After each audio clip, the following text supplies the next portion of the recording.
Get on my head. कहानी की शुरुआत होती है जिसमें हमें पानी की अंदरूनी दुनिया को दिखाया जाता है। इस दुनिया में जादूगर सासा का शासन चल रहा होता है। वह बहुत ही निर्दय और कुर राजा होता है, जिसने अपने प्रजा पर बहुत अत्याचार किया होता है। क्या हुआ है? महाराज, इसमें अपने राज्य से भागने की कोशिश की है और परियों के राज्य में जाने की कोशिश की है। इस दुष्ट इतनी मजाल कि इसने मेरे राज्य को छोड़कर जाना चाहा। अभी के अभी जो और इस दुष्ट का सर कलम कर दिया जाए।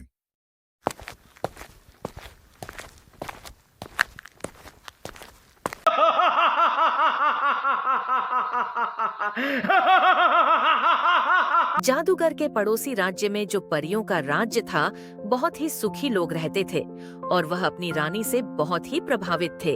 वहाँ की रानी का नाम सोमना था, जो बहुत ही कुशल और योग्य रानी थी। उसके राज्य में लोग सुखी थे। तभी उसे राज्य पर जादूगर की नजर पड़ती है।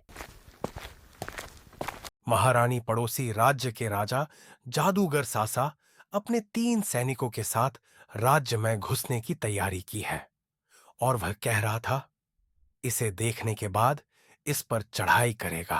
उस कपटी की इतनी मजाल, वह मेरे राज्य की तरफ आंख उठाकर देखे। उसकी तो मैं दोनों आंखें फोड़ दूंगी। अभी उसको बताने का समय आ गया है। तुम जाओ और तुरंत सेनापति अनमोल को बुलाकर लेकर आओ।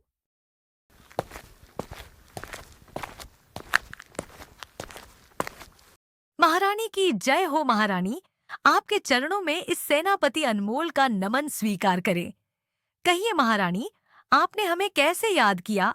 सेनापति अनमोल, आपको पता ही होगा कि उसे दुष्ट जादूगर शासा ने हमारे प्रिय राज के ऊपर अपनी गंदी नजर डाली है और यह हम हरगिज नहीं बर्दाश्त कर सकते हैं। वह अपने आप को बहुत ही शक्तिशाली समझता है। उसको सबक सिखाने का समय नजदीक आ गया है, नहीं तो वह हमें और हमारे प्रजा और हमारे राज्य को नुकसान पहुंचा सकता है। इसीलिए आप वहां जाइए और उसे सबक सीखकर अपना कर्तव्य का पालन कीजिए।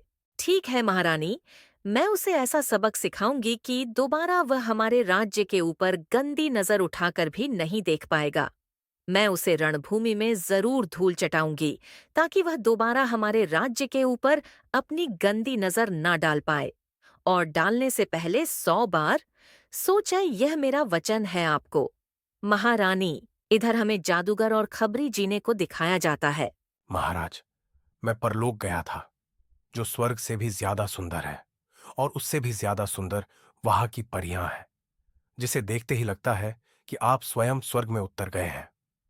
मुझे वहां से आने का तनिक भी मन नहीं कर रहा था, पर मैं वहां से आया हूं आपको खबर देने। महाराज, जल्दी कीजिए, देर मत कीजिए और तुरंत उसे राज्य को अपने कब्जे में कीजिए। हाँ, वह सब तो ठीक है, पर मैं पहले प्रयोग परियों की शहर को देखना चाहता हूं और वहां की सुंदर सुंदर पर या खासकर उसकी रानी को देखना चाहता हूं। सुना है वह बहुत ही मनमोहिनी है। तो और मैं जल्द ही वहां पर आक्रमण करके उन्हें जीत लूंगा।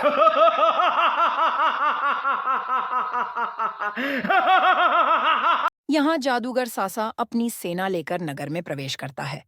नगर में जाते ही उसे एक सुंदर परी मिलती है। वह उसे देख आश्चर्यचकित हो जाता है।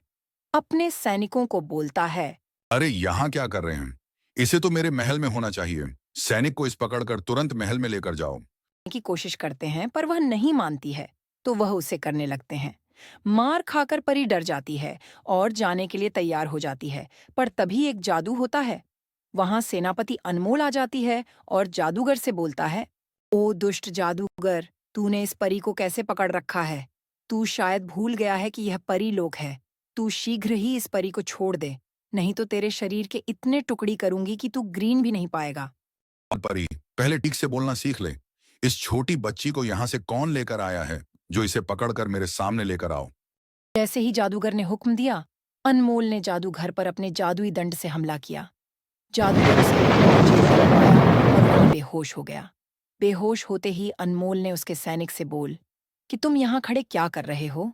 इसे लेकर यहाँ से जो, नहीं तो तुम्हारा भी यही हाल करूंगी। अनमोल ने परी को अपने पास बुलाया और उसे हिम्मत दे, इधर जब जादूगर को अपने महल में लेकर गए और उसे उठाने की कोशिश की तो वह उठता है और बोलता है, से लेकर क्यों आए हो? मैं उसे छोटी परी को छोड़ूंगा नहीं। उसने बिना बताए मुझ पर हमला किया है। अब परीलोक का सर्वनाश शुरू हो गया है। अगर आगे की कहानी देखना चाहते हैं तो अगले भाग देखिए सिर्फ मून टीवी पर।